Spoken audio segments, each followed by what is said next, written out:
nama saya Imadeta Syoktani Biasari, jabatan petugas barang bukti pada Kejaksaan Negeri Trenggalek. Saya akan memaparkan video isu kebangsaan terkait dengan korupsi yang terjadi di sekitar lingkungan saya. Selamat menyaksikan. Mantan Kepala Desa Melis Kecamatan Gandusari, Kabupaten Trenggalek ditetapkan sebagai tersangka. Kasih Intel Kejaksaan Negeri Trenggalek, Rio Irnanda membantah berkas perkara korupsi dana desa. Korupsi merupakan salah satu isu kebangsaan yang dapat mengancam stabilitas politik dan perkembangan ekonomi di suatu negara, serta termasuk dalam tindak pidana yang telah melanggar Undang-Undang Nomor 31 Tahun 1999 yang telah diubah dan ditambah dengan Undang-Undang Nomor 20 Tahun 2001 tentang pemberantasan tindak pidana korupsi. Korupsi di Indonesia betul-betul telah memprihatinkan. Bahkan setiap saat, setiap waktu, Bapak Presiden selalu menyampaikan bahwa kebocoran yang terjadi adalah hampir bahkan lebih dari 30% dari anggaran. Saya harapkan dengan teman semua, yang apa yang disampaikan oleh Pak Ateh, tolong tindak lanjuti. Presiden Prabowo Subianto kembali memberi peringatan kepada seluruh pejabat pemerintah jangan sampai melakukan korupsi. Korupsi masih terlalu banyak dan seolah-olah diterima menjadi kondisi sehari-hari.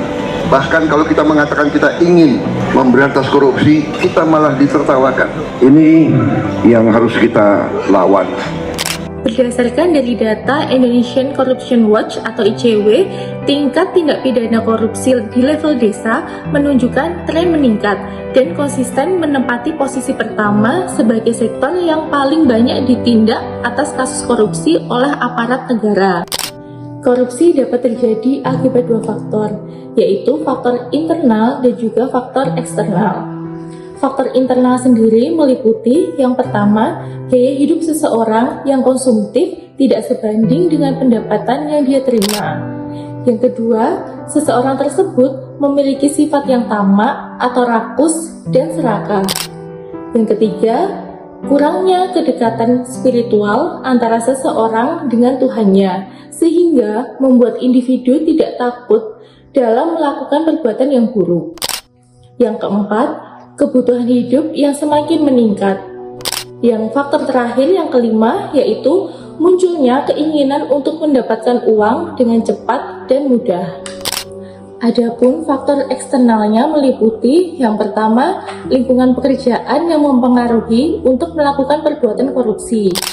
Yang kedua, kurangnya komitmen pemerintah untuk menindaklanjuti hasil pengawasan. Dan yang ketiga, adanya celah atau kesempatan yang dapat dimanfaatkan untuk korupsi, seperti sistem yang tidak transparan, politik yang berbiaya tinggi, hingga terlalu berambisi untuk menjadi aparatur sipil negara atau ASN. Korupsi merupakan masalah besar yang dapat berdampak luas, yaitu menghambat kemajuan negara. Korupsi dapat merusak kepercayaan publik terhadap pemerintah, melemahkan institusi demokrasi, dan memperburuk ketidakadilan sosial.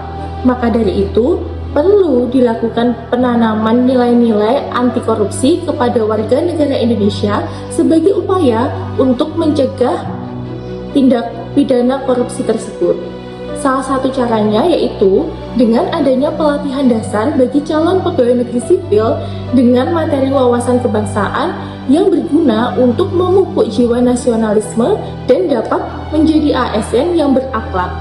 Upaya ini juga menjadi langkah untuk mewujudkan visi misi Indonesia, yaitu terwujudnya Indonesia maju yang berdaulat, mandiri, dan berkepribadian berdasarkan gotong royong. Jangan biarkan korupsi menentukan masa depan kita. Mari bersama-sama melawan korupsi. Stop korupsi di negeri ini. Wassalamualaikum warahmatullahi wabarakatuh.